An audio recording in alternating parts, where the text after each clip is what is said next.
In this lesson, we are going to write a simple program to verify whether a given number n is prime or not. So what is a prime number? A prime number is a positive integer that can be divided by exactly two numbers, 1 and the number itself. So let us quickly see what all numbers can be called prime numbers. 1, and if we draw a set of all the numbers that can divide 1, we get only 1. 1 is not a prime number because for a number to be prime, it should be divided by exactly two numbers. 2 can be divided by 1 and 2. This is a prime number. 3 again can be divided by 1 and 3, so this is a prime number. 4 can be divided by 1, 2 and 4.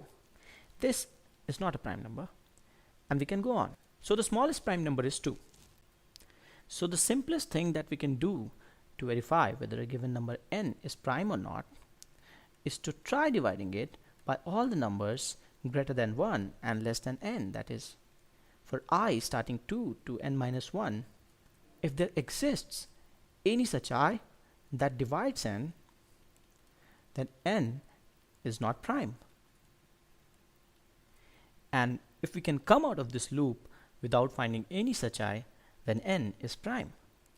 And let us just assume that for the special case when n is less than or equal to 1, we handle it correctly in our actual program. Now a simple observation here is that there cannot be a factor of n other than n itself that can be greater than n by 2.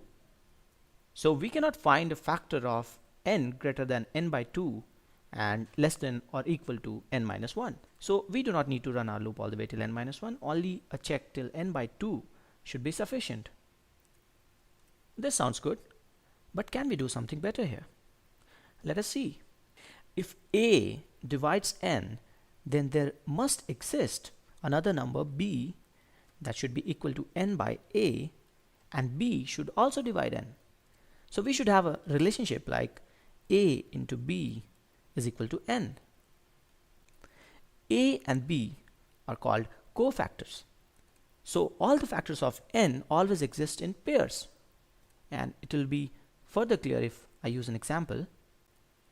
So let's pick up a number 36 and try to see that what all pair of factors it has. So the first factor of 36 is 1, and if we say that a is equal to 1, then b must be equal to 36 by 1, which is 36. Next pair of cofactors would be 2, and 36 by 2 is 12. Sorry, it should be 18. 3 and 12, 4 and 9, 6, and 36 by 6 is 6.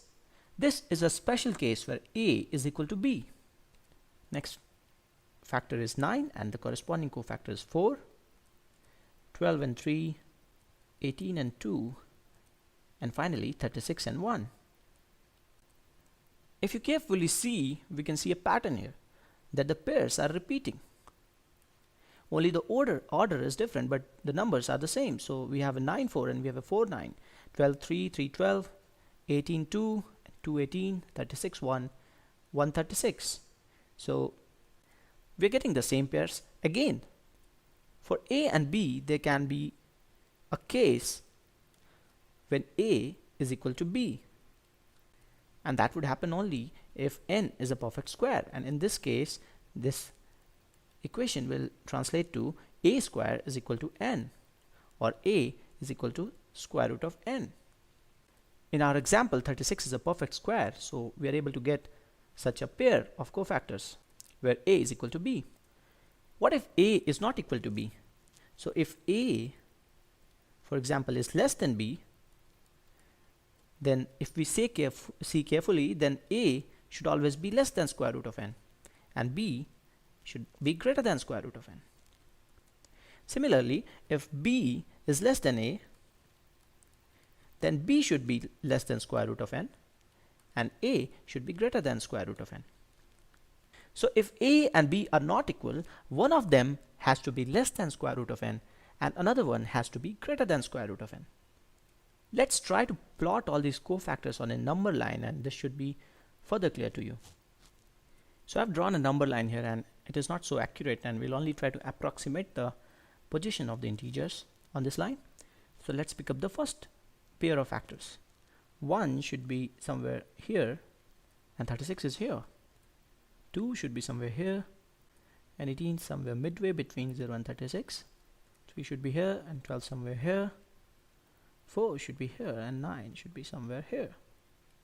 So we can see that one of the numbers in the pair is less than square root of n and another is greater than square root of n. And of course we should also plot 6 and 6 where a and b are both equal to square root of n. Rest 4 cases are just repetitions of our previous first 4 pairs, and we have already plotted them.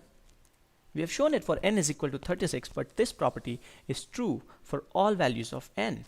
So now we can say that, hey, if I do not get a factor of n all the way till square root of n, then I can clearly say that I will not be able to get a factor after square root of n as well. So all I need to do is check only till square root of n. So in my actual program, I do not need to run the loop till n by 2. We can run the loop till square root of n and that should be enough. Running the loop till square root of n is a lot more computationally efficient, and you can pick up some values of n and try to see that square root of n is a lot lesser than n by 2 for higher values of n. So this is the pseudocode. We'll leave the rest of the implementation to you. Take care of the special cases where n can be less than or equal to 1. In next lesson, we will discuss another algorithm for primality testing, which is a very famous algorithm called sieve of Eratosthenes. So thanks for watching.